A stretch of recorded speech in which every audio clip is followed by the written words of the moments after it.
மேற்கு தொடர்ச்சி மலைப்பகுதிகளில் தொடரும் மழையால் களக்காடு தலையானை பகுதியில் சுற்றுலா பயணிகள் செல்ல தடை விதிக்கப்பட்டுள்ளது. இது பற்றிய மேலும் விவரங்களை வழங்குவதற்காக செய்தியாளர் ஆனந்த் இணைகிறார். ஆனந்த், விவரங்கள்.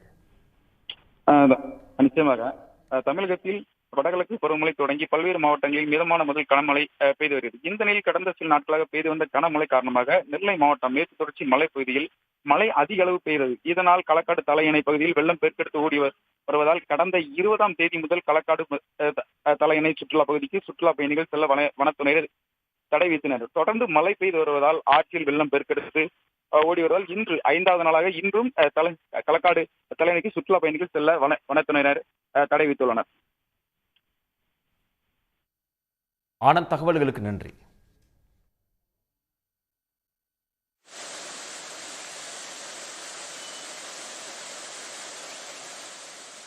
உடனுக்குடன் செய்திகளை தெரிந்து கொள்ள சன் நியூஸ் பெல் ஐகானை கிளிக் பண்ணுங்க.